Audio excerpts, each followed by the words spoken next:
Para nosotros es un honor tener aquí a Diego Gracia, que bueno, el currículum está lleno de libros maravillosos y bueno, es una persona que ha servido a la verdad, ha servido a la medicina, ha servido a la sociedad desde su cátedra en la Universidad Complutense, donde fue pionero con el tema de la bioética. Es miembro de las academias de doctores de la Academia de Ética, consultor de múltiples organismos de relevancia. Yo quiero destacar, sobre todo, un rasgo que es también por estar donde estamos, en una facultad de filosofía, su carácter de discípulo y amigo de Javier Zubiri. Ha dirigido su fundación hasta hace unos años y desde esas bases él ha explorado también su propio pensamiento, ha construido su reflexión ética y bioética, su interpretación también de la realidad, de la persona y de la enfermedad, que es un tema que, lógicamente, desde su ser también doctor en medicina, le ha preocupado desde el inicio. Yo no voy a citar ninguna de sus obras porque si no nos quedaríamos sin tiempo, ¿no? Yo le agradezco de corazón que esté aquí con nosotros y vamos a disfrutar de su ponencia que lleva el sencillo título de La enfermedad. Diego, cuando quieras. Pues muchas gracias, José, por esta cariñosa presentación y buenos días o buen mediodía a todos los que estén presentes presencialmente o virtualmente en este rato. Me toca hablar de la enfermedad dentro del curso sobre el mal o la jornada sobre el mal. Como acaba de decirse, es un tema que me ha preocupado desde hace muchos años y que es de una enorme complejidad. Aquí se puede utilizar aquella expresión que solemos manejar todos cuando nos encontramos en una dificultad y que escribió San Agustín en el libro 10 de las Confesiones, cuando intenta analizar el problema del tiempo y dice aquello de: si no me lo preguntan, lo sé; si me lo preguntan, no lo sé. La enfermedad, todos tenemos experiencia de ella, por tanto, es un fenómeno cotidiano en la vida de todas las personas. En principio, todos sabemos lo que es. Y sin embargo, cuando se analiza con un poco de detención, pues se ve la tremenda complejidad de este problema, ¿no? Hasta el punto de que hoy, en medicina, el término enfermedad está cayendo en desuso. Por ejemplo, las enfermedades mentales se recogen en una especie de catálogo que utilizan los psiquiatras de todo el mundo y que en su versión última es el llamado DSM-5. Bueno, pues en el DSM-5 la palabra enfermedad prácticamente ha desaparecido y está sustituida por un término que en inglés es disorder, y luego pues las traducciones a cualquier idioma. Es decir, enfermedad es muy difícil de categorizar y conceptuar, y se habla de desorden. ¿Y qué es desorden? Pues todo aquello que a un ser humano le plantea problemas para llevar a cabo o realizar su vida cotidiana. Bueno, esto lo digo simplemente como ejemplo de la dificultad de entender esto de la enfermedad. Y cuando las cosas son muy complicadas, lo mejor es acudir a la historia, es decir, ver cómo se han constituido, cuáles han sido los enfoques fundamentales, de tal manera que luego en el debate pues podamos debatir el concepto tal como hoy probablemente tiene que entenderse o asumirse. Y si uno va a la historia, se da cuenta de que ha habido tres grandes concepciones distintas de la enfermedad. Una, la primera, que es la más lejana en buena medida de la actualidad, es también la que se ha llevado la parte del león, de tal manera que la mayor parte de la historia de la humanidad ha tenido esta idea de enfermedad, la primera que voy a describir ahora. Por dar nombre a las tres posiciones que se han ido sucediendo en el tiempo, a la primera la llamaré la enfermedad como desgracia y la salud como gracia. A la segunda, la salud como orden y la enfermedad como desorden. Y la tercera, la salud como dicha y la enfermedad como desdicha. Voy a ir analizándolas brevemente una detrás de otra.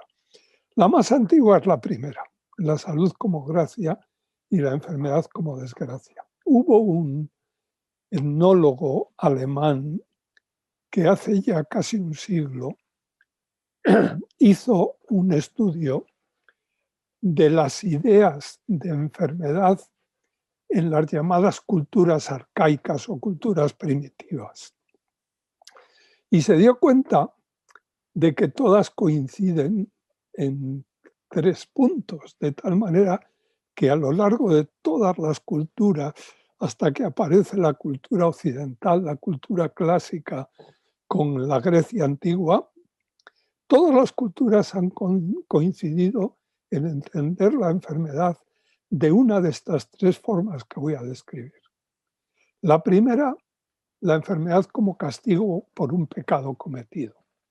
Esto es frecuentísimo, en cierto modo se encuentra también en la Biblia y en muchísimas tradiciones y mitos antiguos, ¿no? Es un castigo, la enfermedad es un castigo. Hay otra segunda explicación, que es la posesión por espíritus malignos. Esto en los textos, por ejemplo, del Nuevo Testamento, también aparece, por ejemplo, en el capítulo 9 del Evangelio de San Juan, cuando, en fin, le preguntan a Jesús ese es el caso de un niño, ¿no? Pero hay otros muchos de posesión de espíritus, por ejemplo, en el Evangelio de San Lucas hay muchas, ¿no? Y por tanto es esto, no está enfermo porque es sujeto de una posesión demoníaca. Y hay un tercer criterio de concebir la enfermedad, que es como la pérdida parcial del alma. Esto todavía queda en la medicina popular española y en la cultura popular, por ejemplo, en Galicia, con todos los ritos de mal de ojo. Me ha mirado mal, me ha quitado el espíritu. Y es como que el espíritu puede desaparecer de la vida de uno, y eso significa la muerte, o puede robarse en parte. Y eso coloca al sujeto en un estado de desanimación, que sería un tipo de enfermedad. Bueno, esto, vuelvo a repetir, se puede ver en muchas culturas, concretamente en la cultura del pueblo de Israel, que es la que más ha influido en la cultura occidental, pues es evidente, ¿no? En el relato del Génesis aparece ya el estado de gracia, el paraíso terrenal es el estado de gracia, donde no hay enfermedad y hay dicha total, ni hay muerte, ¿no? Y cuando prevarican los primeros padres, pues lo que dice Yahvé a la mujer es: tantas haré tus fatigas cuantos sean tus embarazos, con trabajo parirás tus hijos. Y al hombre le dice: con fatiga sacarás del suelo el alimento todos los días de tu vida, espinas y abrojos te producirá, comerás la hierba del campo, con el sudor de tu rostro comerás el pan, hasta que vuelvas al suelo, pues de él fuiste tomado. Es decir, es el dolor, el sufrimiento, la enfermedad y al final la muerte. Cosa que se supone que en el paraíso terrenal pues no sucedía. El estado de gracia está lleno de salud, belleza, inmortalidad y prosperidad material, en tanto que el estado de desgracia lleva al dolor, la enfermedad, la muerte, la pobreza, el trabajo, etc. Esto permea todos los libros del Antiguo Testamento, ¿no? Hasta el final. Claro, saben ustedes que los libros finales pues son ya de época muy cercana a nuestra era. Ha entrado ya la cultura griega, ha conquistado Grecia, todo el sur del Mediterráneo, y por tanto ha entrado en lo que es la cultura del pueblo de Israel, y esto se ve en ciertos textos finales del Antiguo Testamento, ¿no?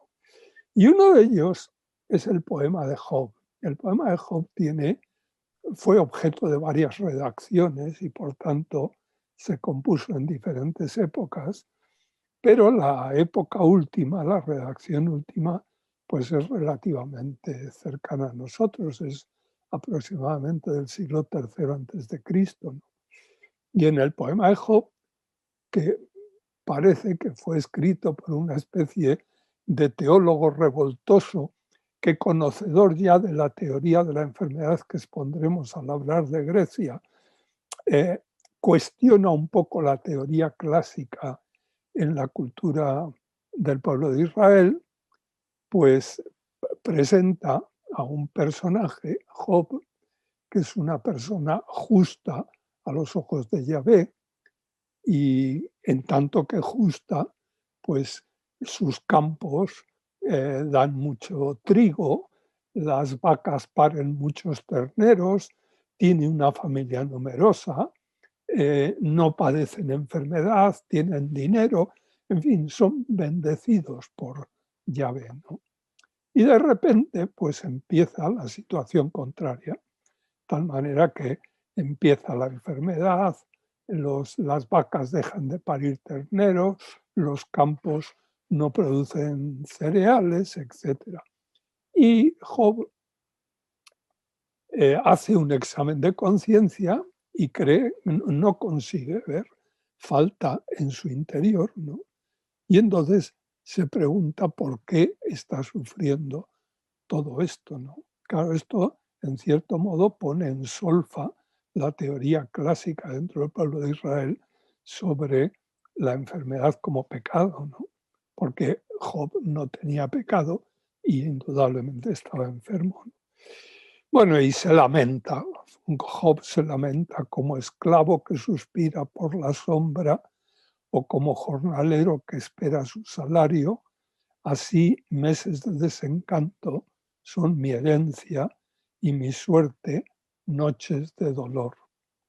Al acostarme digo, ¿cuándo llegará el día? Al levantarme, ¿cuándo será de noche? Y hasta el crepúsculo estoy ahito de inquietudes. Mi carne está cubierta de gusanos y de costras terrosas, mi piel se agrieta y supura. Este es el lamento de Job. Y Job tiene 3 amiguetes que le van a visitar porque como está enfermo y se lamenta, pues le van a consolar un poco, ¿no? Que son Bildad, Elifaz y Sofar. Y estos son de los amiguetes que si uno los tiene ya no necesita enemigos, porque ya se encargan ellos de hacer esa función.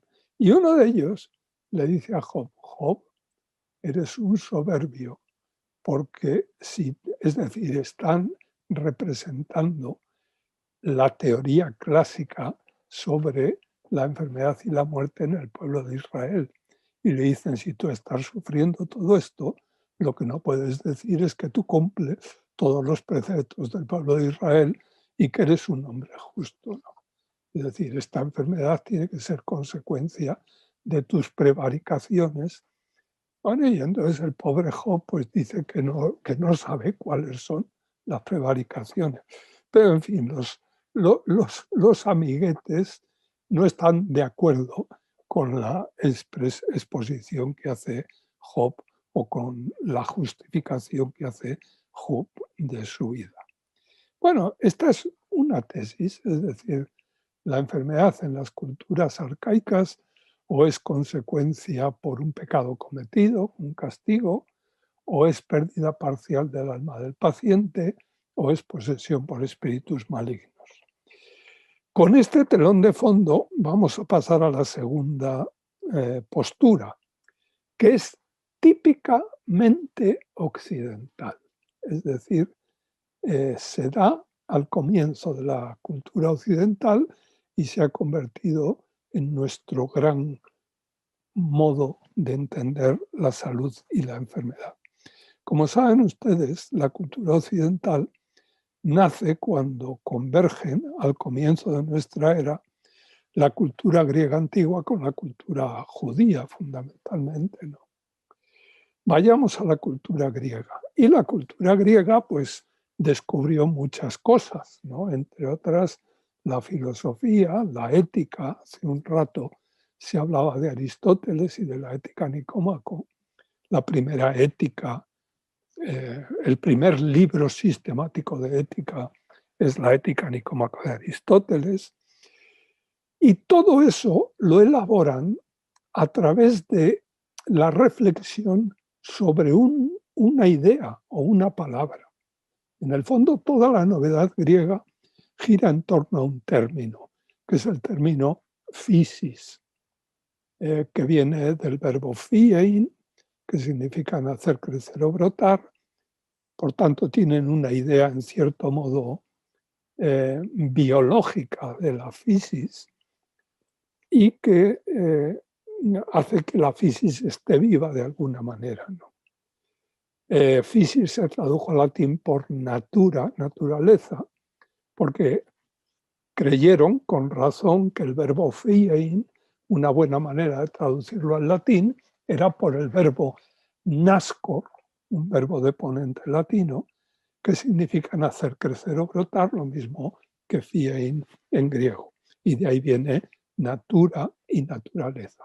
Bueno, pues con estas armas los griegos van a distinguir dos situaciones o dos estados en los seres vivos, que son el estado catafísin, el estado natural, y el estado parafísin, el estado de algún modo antinatural o paranatural, si se quiere, ¿no? Y el estado natural, la naturaleza, tiene un orden interno. Este orden, como se dice en griego, cosmos, está ordenada. Y eso hace que las naturalezas, no solo la del ser humano, la de los animales, sino yo que sé, la de una manzana, ¿no? Pues tengan unas características que son las propias de la naturaleza, ¿no? Es el gran ideal griego de lo que se llama calocagacía, kalos kaiagazo. La naturaleza per se es bella, es buena y es sana. Yo que sé, vemos una manzana madura y nos parece bella, la mordemos y nos parece buena, pero fíjense ustedes que al dar la vuelta a la manzana encontramos un agujero y nos damos cuenta de que dentro hay un gusano. Entonces, la manzana pierde sus características naturales, deja de ser sana, se convierte en enferma, deja de ser bella, se convierte en fea, y deja de ser buena y se convierte en mala.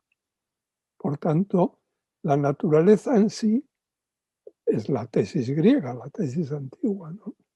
Es que es buena, bella y sana, son algo así como las categorías básicas de la naturaleza, pero la naturaleza, por razones que el griego nunca consiguió aclarar mucho, puede alterarse, puede desnaturalizarse, ¿no?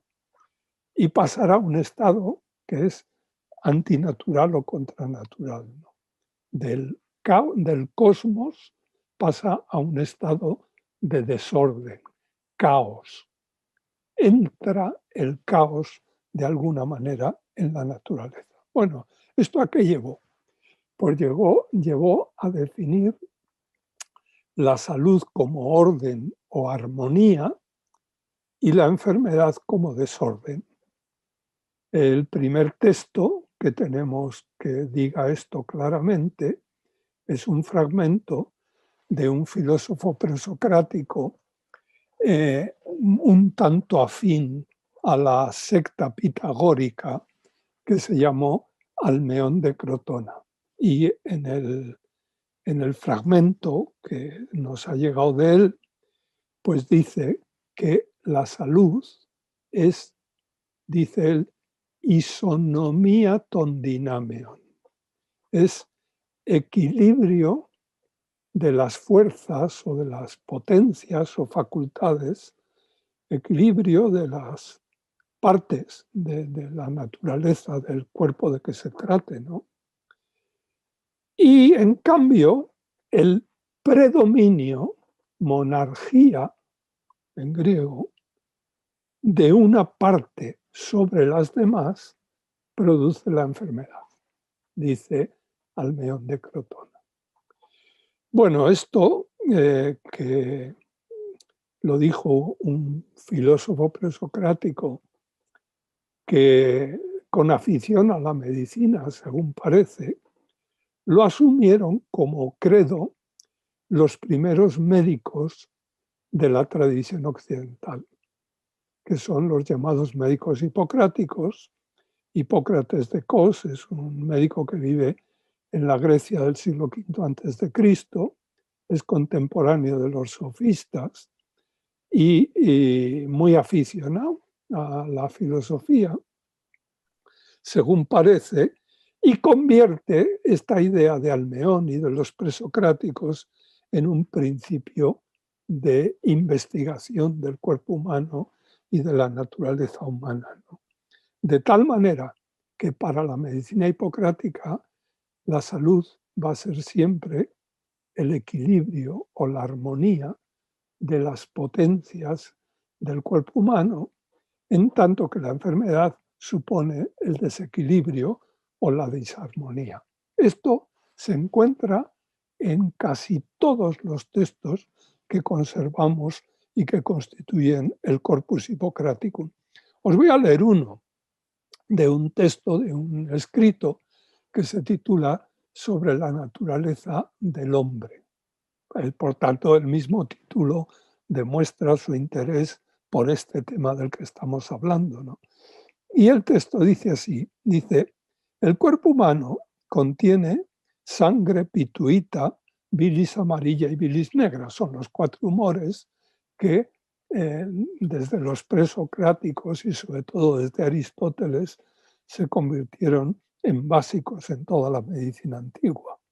Por tanto, la idea no es la que tenemos hoy, que estamos compuestos por células, que son estructuras sólidas, sino que la idea es que los cuerpos vivos están compuestos por humores, que son estructuras fluidas, de tal manera que luego acaban solidificándose y forman los órganos sólidos, pero comienzan siendo fluidas, ¿no? Y son 4, la bilis, la trabilis, la sangre y la flema.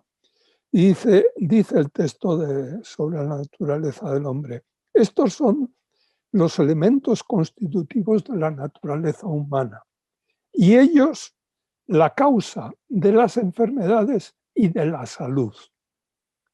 Goza de buena salud cuando los elementos están debidamente equilibrados. La idea de isonomía, de equilibrio, de armonía.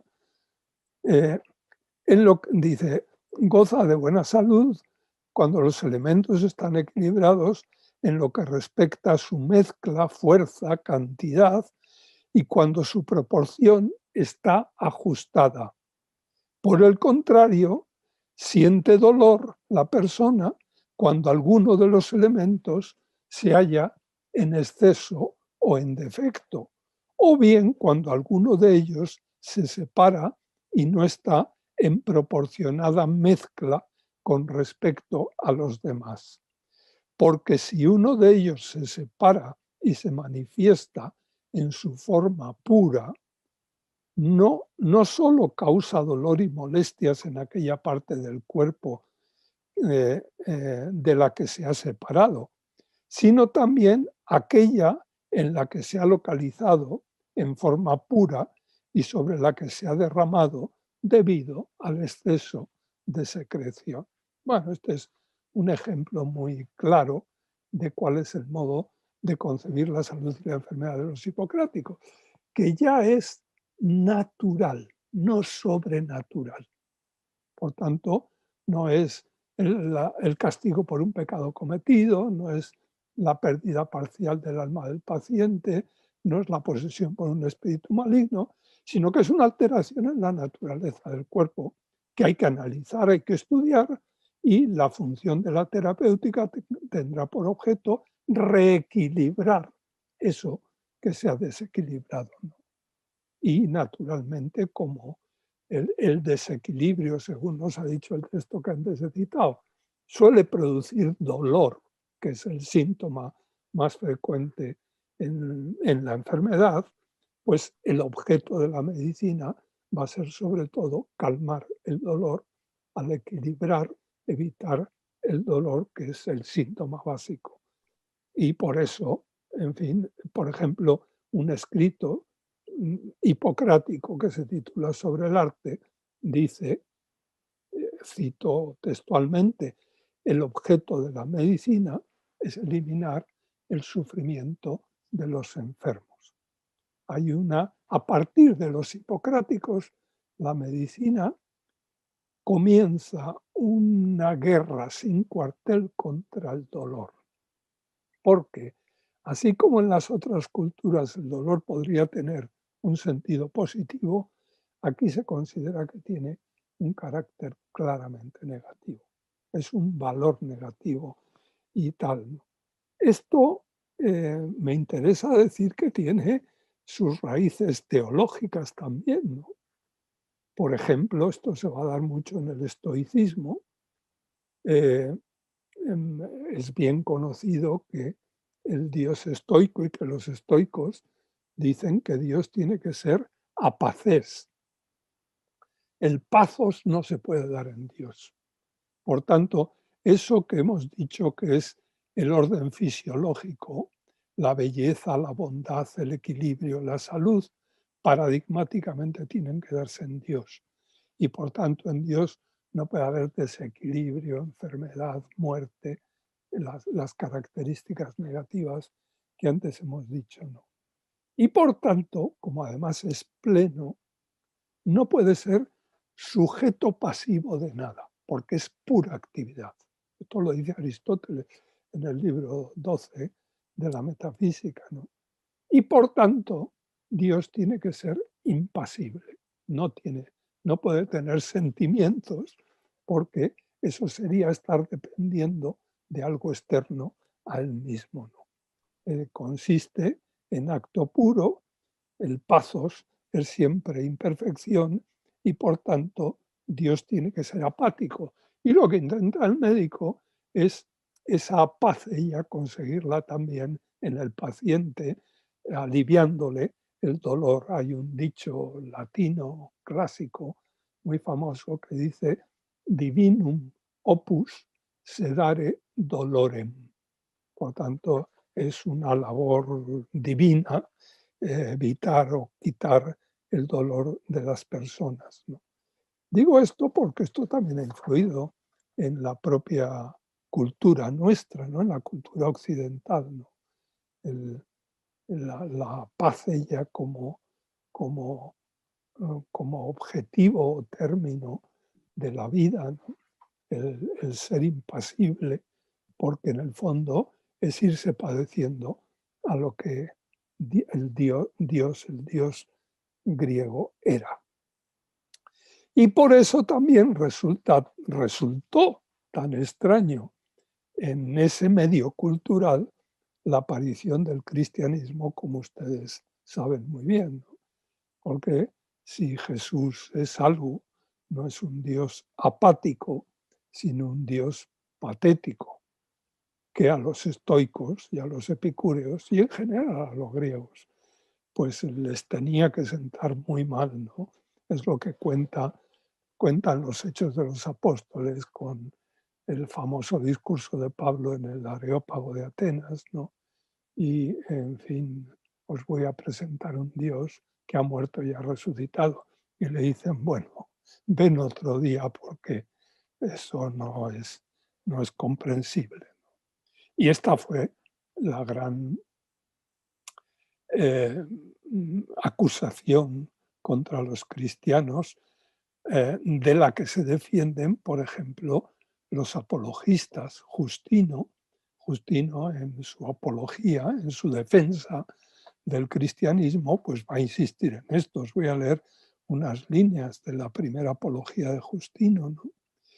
Dice, de ahí que se nos dé también el nombre de ateos. Pero todo tiene que ver con la pasión, es decir, con el padecimiento y con la muerte. De ahí que se nos dé también el nombre de ateos. Y si de esos supuestos dioses se trata, confesamos ser ateos, dice Justino. Ahora bien, que no somos ateos, ¿quién que esté en su sano juicio no lo confesará cuando nosotros damos culto al Hacedor de este universo, que decimos, según se nos ha enseñado, no tener necesidad ni de sangre, ni de libaciones, ni de inciensos? Esto tiene algo que ver con lo que antes se ha visto a propósito de René Girard, con esto de la sangre, las libaciones y los inciensos. El nuestro no es un Dios de estos, ¿no? A quien alabamos conforme a nuestras fuerzas, con palabra de oración y acción de gracias en cuantas ofrendas hacemos, sigue diciendo Justino, ¿no? Y luego demostraremos que con razón honramos también a Jesucristo, que ha sido nuestro maestro de estas cosas y que por ellas nació, el mismo que fue crucificado bajo Poncio Pilato, procurador que fue de Judea en tiempo de Tiberio César, que hemos aprendido ser el Hijo del mismo verdadero Dios, a quien tenemos en segundo lugar, así como el espíritu profético, a quien ponemos en el tercero. Y acaba diciendo, aquí efectivamente se nos tacha de locura, diciendo que damos el segundo puesto después del Dios inmutable. Este sí se parece al Dios griego un poco, ¿no? Aquel que siempre es y que creó el universo, a un hombre crucificado. Y es que ignoran el misterio que hay en ello, dice Justino. Bueno, el tema no acabó con Justino, como podéis suponer, ¿no?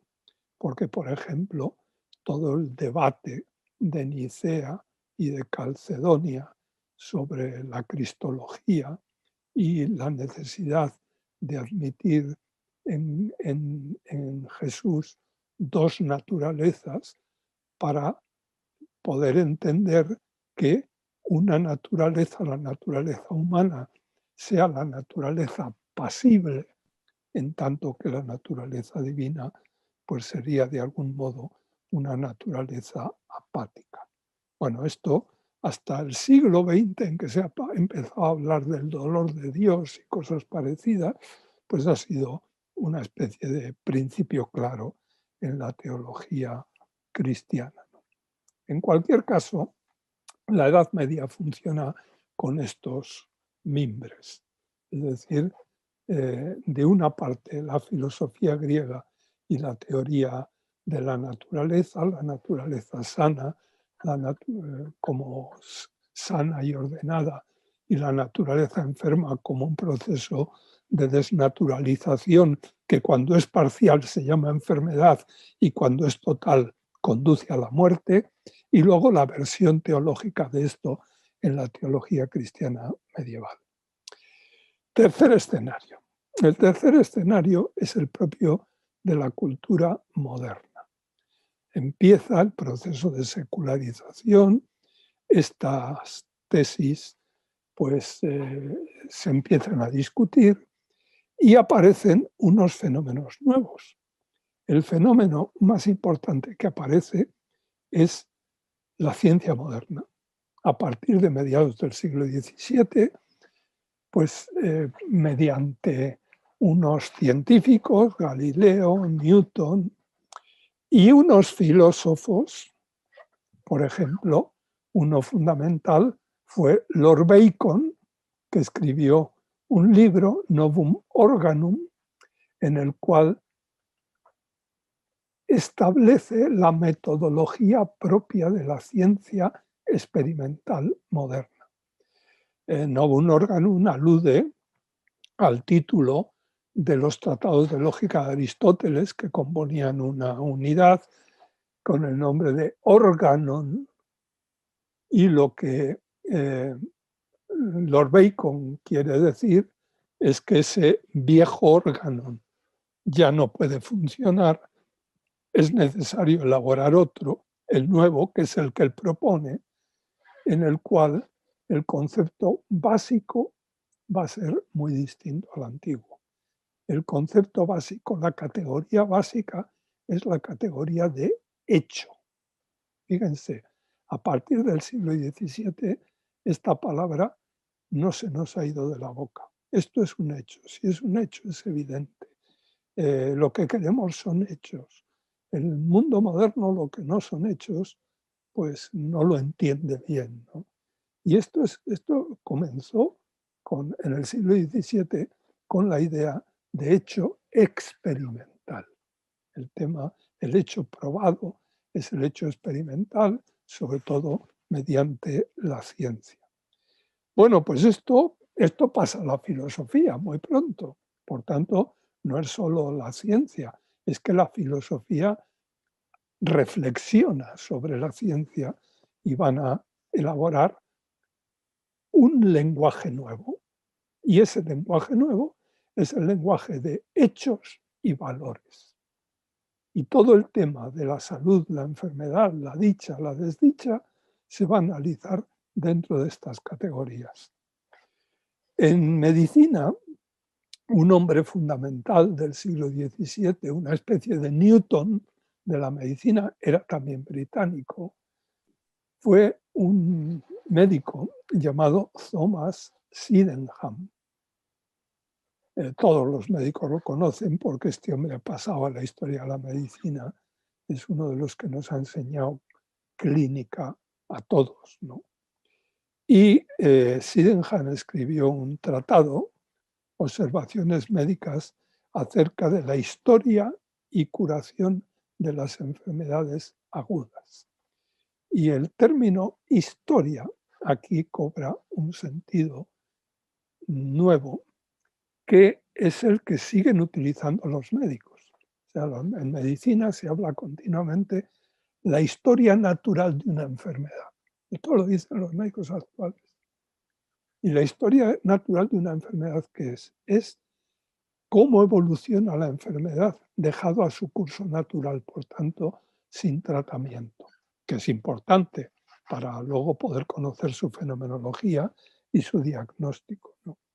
Bueno, pues en ese libro, en las observaciones médicas acerca de la historia y curación de las enfermedades, dice Sydenham: carecemos hasta el día de hoy de una historia acabada de las enfermedades.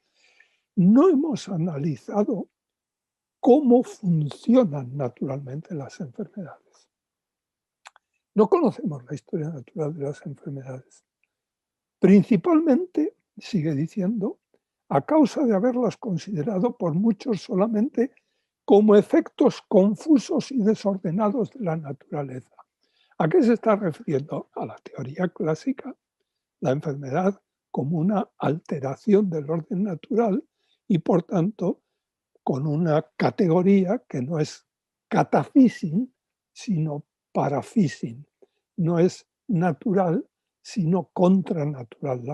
La enfermedad es contranatural. Y dice Sydenham que no. ¿Por qué no? Bueno, pues porque si analizas la historia de la naturaleza, te das cuenta que la enfermedad es un elemento inherente a la propia historia de la naturaleza, que no es algo contranatural, sino natural. Bueno, fíjense, esto hay que esperar al siglo XVII para que comience a estar claro, ¿no? Porque desde Almeón de Crotona en adelante se había considerado que lo natural era la salud y que la enfermedad era contranatural. Claro, una pregunta importante es ¿y cómo se consigue que lo natural deje de ser natural y por tanto se desordene? Tiene que ser algo externo a la naturaleza. Y esto fue un problema para toda la filosofía y la medicina antigua. Y es lo que llevó, por ejemplo, en el latín clásico y medieval, a hablar de lo que se llamaban los lusus naturae, las chanzas de la naturaleza. La naturaleza hay veces como que nos toma el pelo y que hace cosas extrañas que están fuera del orden natural. Bueno, además de eso, se recurrirá de nuevo a los demonios, al pecado, a la pérdida parcial del alma, etcétera, ¿no? A partir del siglo XVII comienza la tesis de que la enfermedad es un fenómeno natural. Por tanto, que esto de que estar sano es lo natural y que no, la enfermedad es tan natural como la salud. Y una vez puesta esta premisa y comenzada la ciencia moderna, la idea es que la ciencia podrá ir alterando el orden de la naturaleza y evitando que produzca esos lusus naturae que tanto pues, perjudican a la especie humana, ¿no? Les voy a leer un texto de un autor pues, de la época de Sydenham, este filósofo, el padre de la filosofía moderna, Descartes. Y Descartes, en el discurso del método, el libro más conocido que escribió, pues se refiere a la medicina y se refiere a la medicina en estos términos, ¿no? Dice que la medicina científica, esta que está comenzando en su momento, nos hará dueños y poseedores de la naturaleza. Sigue diciendo, lo cual es muy de desear, no solo por la invención de una infinidad de artificios que nos permitirían gozar sin ningún trabajo de los frutos de la tierra y de todas las comodidades que hay en ella, sino también principalmente por la conservación de la salud. La ciencia no solo nos va a dar tecnología, sino también medicina científica, ¿no? Sino también por la conservación de la salud, que es sin duda el primer bien y el fundamento de los otros bienes de la vida, porque el espíritu mismo depende tanto del temperamento y de la disposición de los órganos del cuerpo, que si es posible encontrar algún medio para hacer que los hombres sean comúnmente más sabios y más hábiles que han sido hasta aquí, creo que es en la medicina en donde hay que buscarlo. Por tanto, la medicina va a ser fundamental para conseguir perfeccionar la naturaleza humana y evitar todas las dimensiones negativas de la vida. Sigue diciendo Descartes. Dice, verdad es que la medicina que ahora se usa, la del siglo XVII, contiene pocas cosas de tan notable utilidad. pero sin que esto sea querer despreciarla, tengo por cierto que no hay nadie, ni aun los que han hecho de ella su profesión, que no confíe que cuanto se sabe en esa ciencia no es casi nada comparado con lo que queda por averiguar y que podríamos librarnos de una infinidad de enfermedades, tanto del cuerpo como del espíritu, y hasta quizá de la debilidad que la vejez nos trae, si tuviéramos bastante conocimiento de sus causas y de todos los remedios de que la naturaleza nos ha previsto. Sabemos, los médicos saben poco, dice Descartes, pero están en la línea correcta, con lo cual en un próximo futuro van a poder evitar no solo las enfermedades, sino quizá la debilidad de la vejez. ¿Eh? Es la tesis que empieza a funcionar a partir del siglo XVII y que a la altura del siglo XVIII da lugar a una teoría muy conocida, que es la teoría del progreso indefinido, en la cual estamos, o está la conciencia popular, ¿no?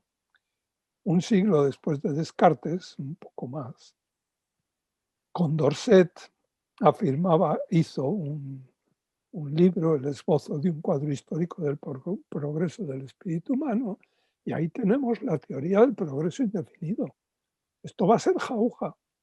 Vamos a acabar con las enfermedades y vamos a acabar, claro, ahora que estamos con esta pandemia de la COVID y que además es una pandemia, las epidemias por definición tienen que ser agudas y por tanto durar poco tiempo.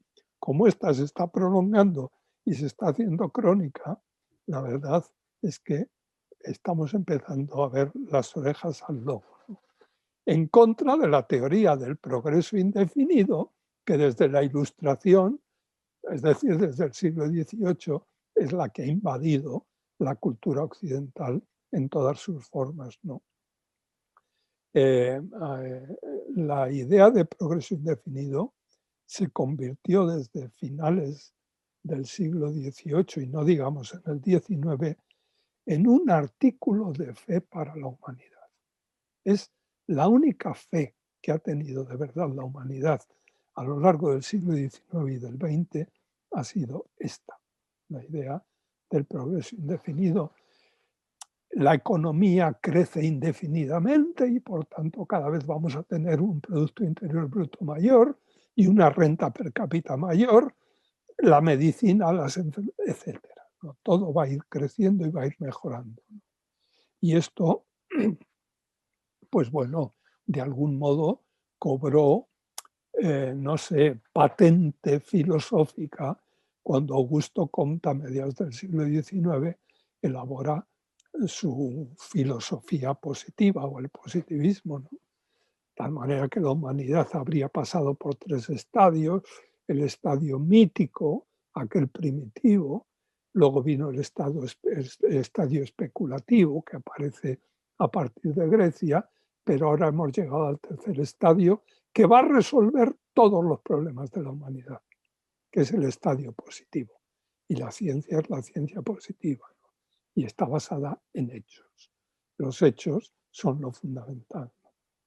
Claro, en esto vivió el siglo XIX. Y esto es lo que entró en crisis el año 1914 con la Primera Guerra Mundial.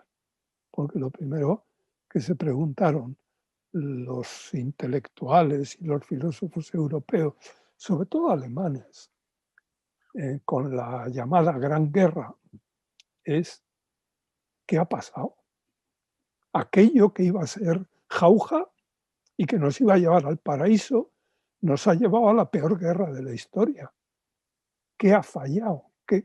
Bueno, esto les pasó a todos. O sea, aquí en España también le pasó, ¿no? Por ejemplo, un ejemplo paradigmático es el de Cajal. A Cajal le produjo tal, no sé, problema y cargo de conciencia la guerra mundial, que estuvo un año sin trabajar, un hombre que era un adicto al trabajo, ¿no? Y bueno, y en Alemania, pues si uno piensa en Husserl o piensa en Scheler, todos los filósofos alemanes hicieron una reflexión bastante seria sobre lo que estaba pasando. Parece que el progreso indefinido y que el positivismo, aquel que iba a resolver todos los problemas, lejos de resolverlos, nos había traído el problema más grave de todos. No sé cómo voy de tiempo, voy a acabar pronto, no se preocupen. En cualquier caso, en torno a las décadas finales del siglo XIX y todo este periodo, se empieza a reflexionar sobre un fenómeno curioso, y es que vamos a organizar todo a partir de la idea de hecho científico. Por hecho científico se entendía básicamente el hecho propio de las que en Alemania se empezaron a llamar Naturwissenschaften, las ciencias de la naturaleza, es decir, lo que había hecho Galileo, lo que había hecho Newton, lo que habían hecho los químicos en el siglo XVIII. Pero había otros hechos, que son los hechos humanos, que no son científico-naturales. Por tanto, unos hechos que son los que estudian las ciencias humanas. Se empieza el que estudia la historia, la antropología, la psicología, la sociología. Y entonces se empieza a reflexionar sobre que hay unos hechos distintos de los hechos científico-naturales. Saben ustedes pues, que con Dilthey y con el neocantismo de Baden y de la escuela de Heidelberg, se empieza a hablar de ciencias de la cultura, las ciencias humanas. Y las ciencias humanas, ¿en qué se diferencian de las otras? Pues que analizan unos hechos que son distintos de los hechos científico-naturales. Y estos hechos son hechos humanos.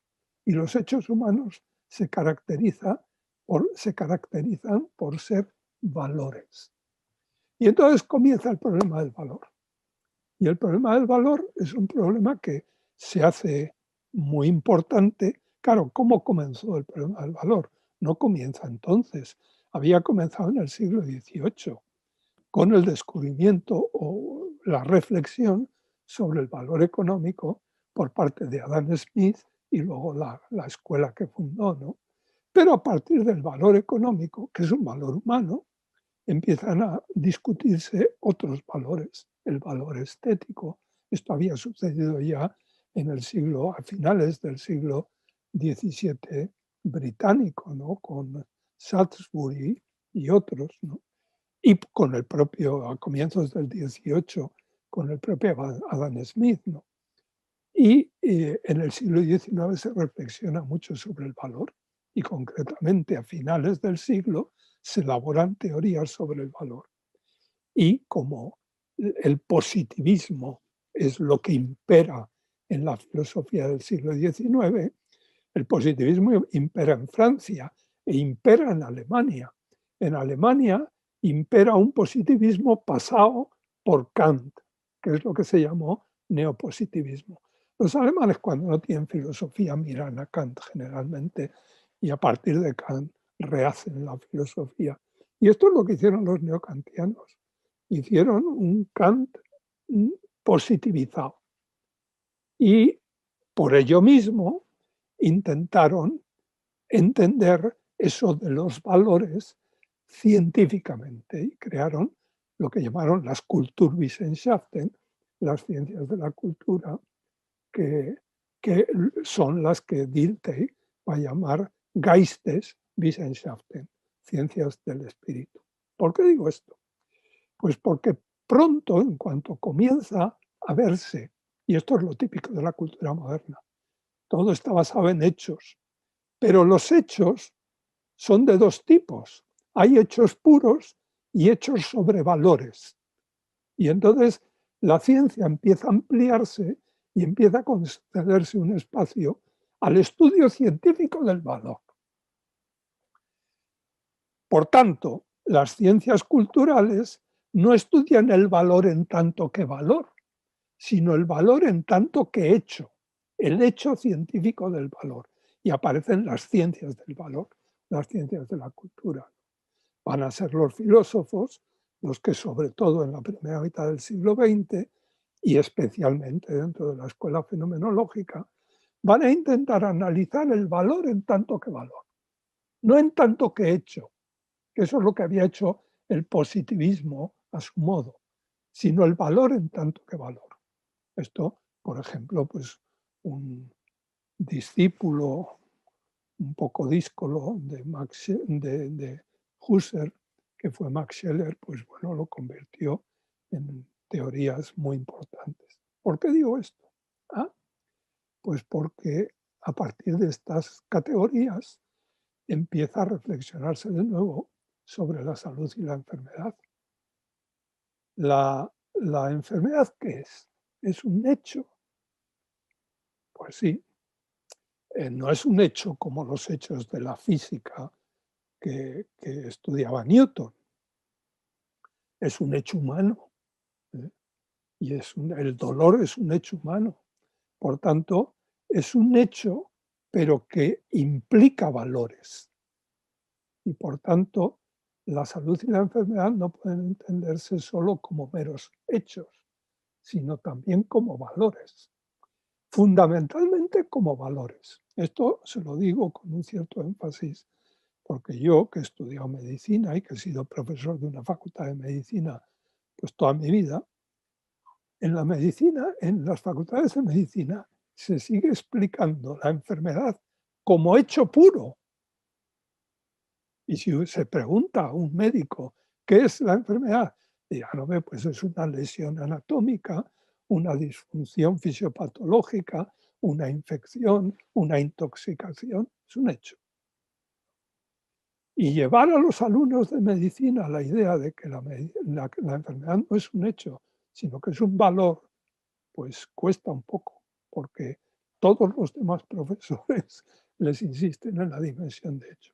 En cualquier caso, en el siglo XX comienza la idea de que la enfermedad es un valor y la salud es un valor. Es un valor, como todo valor, basado en un hecho, pero es un valor, es una valoración humana. Hasta tal punto es una valoración humana que varía según las culturas. Hoy sería imposible que nadie valorara la salud o la enfermedad. Por ejemplo, yo no valoro la salud y la enfermedad como la valoraba mi abuela. Mi abuela tenía una idea de la salud distinta de la mía y una valoración distinta de la mía. ¿Cuál es mi valoración? Que es lo que me interesa y vamos a acabar rápido. Miren ustedes, en la segunda mitad del siglo XX nos hemos convencido todos de que salud es igual a bienestar. El año 1948, después de la Segunda Guerra Mundial, se fundaron las Naciones Unidas y dentro de las Naciones Unidas se creó una institución especial dedicada al tema de la salud, que se llama Organización Mundial de la Salud. La Organización Mundial de la Salud tiene una carta fundacional que se firmó en San Francisco el año 1948. Y en el proemio de la carta fundacional está la definición de salud que sigue siendo hoy la canónica en la medicina occidental. ¿Y qué dice esa definición? Dice, se lo digo textualmente, la salud es un estado de perfecto bienestar físico, mental y social y no solo la ausencia de enfermedad. Vamos a analizar un poquito esta definición. Primera cosa curiosa. Claro, distingue no dos cosas, sino tres. Salud, ausencia de salud y enfermedad. La salud es un estado de perfecto bienestar físico, mental y social, y no solo la ausencia de enfermedad. Hay salud, ausencia de enfermedad y enfermedad. Ausencia de enfermedad no es igual a salud. Curioso. Segundo, como a lo mejor esto de la salud es más complicado, empecemos por abajo. ¿Qué entiende por enfermedad? No lo dice. ¿Qué se supone que entiende por enfermedad? Pues lo que se entiende en medicina por enfermedad. Lesión, disfunción, un hecho experimental. Eso es enfermedad. Y luego dice, pero hay un estado, claro, yo puedo tener lesión, disfunción tal, puedo no tener lesión, disfunción, por tanto puedo estar en ausencia de enfermedad. Dice, pero salud no es igual a ausencia de enfermedad, sino que salud es un estado de perfecto bienestar físico, mental y social.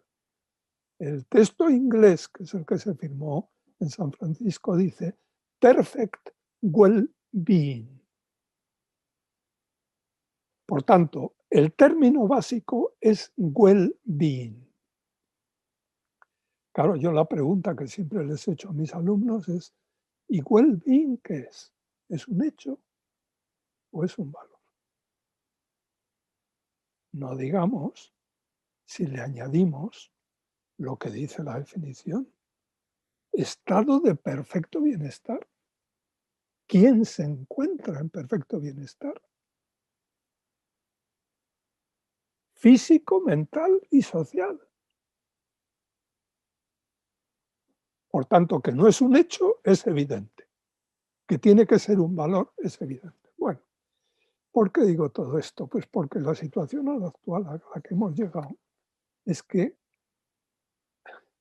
hay dos estados, bienestar y malestar. Todo eso de salud y enfermedad, de algún modo, ha caído. Lo que la medicina tiene que proporcionar a la gente es bienestar. Y por tanto, pues, si está enfermo o está sano, eso es lo de menos. Lo importante es conseguir el bienestar. Dicho de otra manera, el problema de la salud y la enfermedad hoy se ha convertido en un problema de valor, pero además en un problema gravísimo de valor. Porque la pregunta final y la que yo quiero dejar para el debate es, bueno, nuestra cultura ha conseguido definir la enfermedad, la salud, perdón, como bienestar o la enfermedad como malestar. No tenemos otros valores que ofrecer. Este es el valor sumo. Este es el valor en el que hemos educado y estamos educando a la población. Este es el objetivo de la vida. Lo dejamos aquí si ustedes quieren y ahora en el debate pues podemos intentar, no sé si aclarar, pero por lo menos continuar analizando el tema. Muchas gracias.